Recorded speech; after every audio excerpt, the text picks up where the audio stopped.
of the strangest co-main events you're ever going to witness. Coming up this weekend, American Top Team Zone, Joaquim Silva takes on American Top Team Zone, Arman Tsarukyan, in a battle of will. And Matt, when we do consider this matchup for Joaquim Silva's last time out, he's taking on the Canadian Jesse Ronson. And in that one, he sent Jesse Ronson packing to become the super lightweight champ with Samurai MMA in Quebec, Canada. Listen, when one door closes, another sometimes Silva opens. gets the win in that fight, and now he finds himself in a matchup with Arman Tsarukyan. And if you look at it for Tsarukyan and you consider his overall MMA run, he gave the toughest test other than Adriano Martins to the now lightweight champ, Islam Makhachev. That was Tsarukyan's foray into the UFC, a fight of the night against Islam Makhachev. But if you look at the wins that a guy like Tsarukyan has so far, beats Joel Alvarez, beats Mateusz Gamrot, beats Demiris Zhumagulov, and then Tsarukyan back in April lost to Gamrot. Loses to Gamrot in a fight that people didn't think that he won.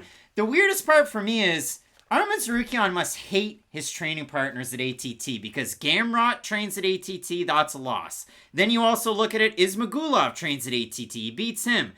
Arman Tsarukyan's supposed to fight Hanato Moicano, who trains at ATT in a main event. And now he gets ATT's Joaquim Silva. It's got to be awkward in the training room when you're looking at a guy like Arman Tsarukyan. It probably is, but let's just get down to brass tacks. Like, when I first watched Arman Tsarukyan fight Islam Makhachev and make a great account of himself on short notice, I thought, oh, well, that's weird. You know, like, you can have an outlier performance. Remember when Mike Miller lost one of his basketball shoes, still hit all those threes? Like, you can have an outlier performance, but you don't show up on short notice and have competitive fights with guys who are ranked. What's my Jim Miller rule, Craig?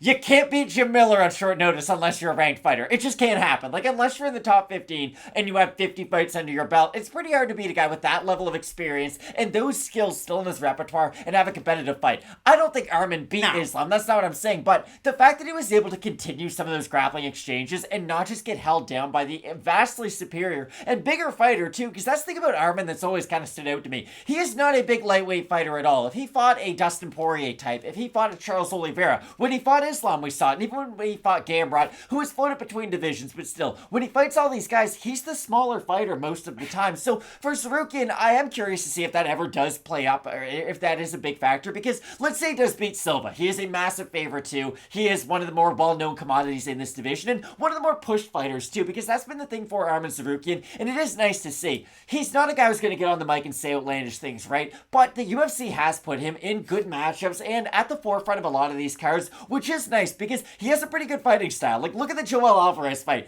People want to watch more fights like that. He does have a good skill set. And if you look at it on the overall, kind of level of this card, you have a guy in Manuel Torres that's taking on Nicolas Mota. Torres trained for his fight with Joel Alvarez, so I bet you backstage he's going to be all pissed. And you also have Arman Tsarukyan, who's taking on Joaquim Silva, who's on The Ultimate Fighter Season 4 Brazil, where Gleico França beats Nicolas Mota, who's on this card, then beats Joaquim Silva, and then wins the whole damn thing. Gleico França.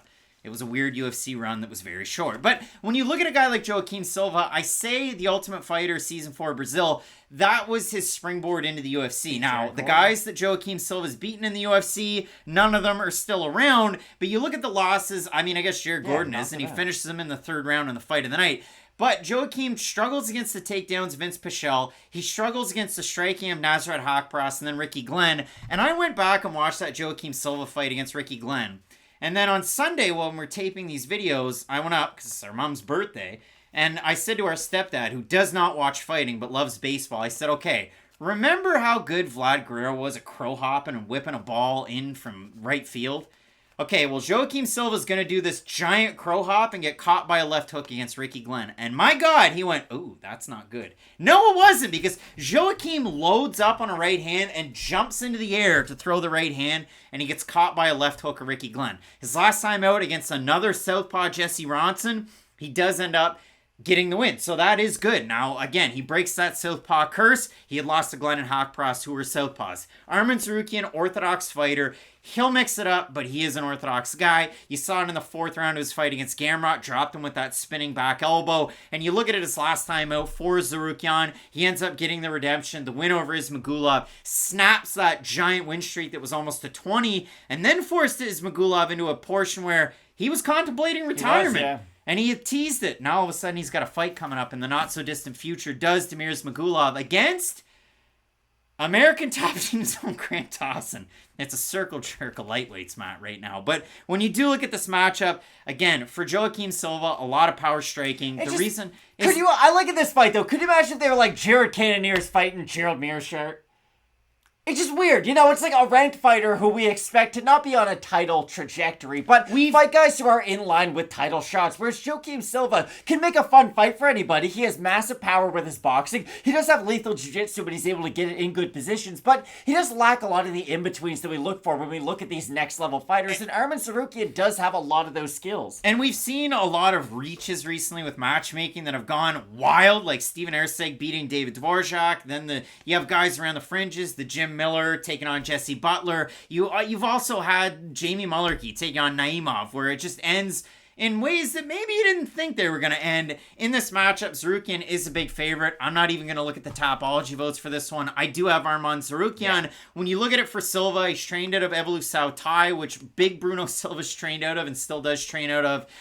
You also have Netto BJJ, which was the home gym down in Brazil. He did fight his last matchup against Jesse Ronson with Conan Silveira in the corner. So that's why I mentioned ATT quite a bit. You've seen Silva there. It's got to be awkward fighting a teammate or a guy out of the same gym, but I do have Tsarukyan in this one. Yeah, so do I. I think he should be able to win this, and then hopefully they do give him another top 15 matchup, because lightweight, I know you've said this a few times, bantamweight's the deepest division. I don't agree. I think lightweight's still the best division. Everybody in the top 15 could get the belt on any given day. The champion's extremely dominant. Well, I guess he had a close fight with Volkanovski, but the top 25 is very deep. I don't think it's just 135 is the greatest division going. I think 155 still has something to say about it, but I do have Tsarukyan in this fight. Both of us going with Arman Tsarukyan in the matchup, and now it's time for the main event. You have Marvin Vettori taking on Jared Cannonier. You gotta check out that main event video here with Fight Night Picks. Keep it locked in with Fight Night Picks, as we always say. Let's get into it.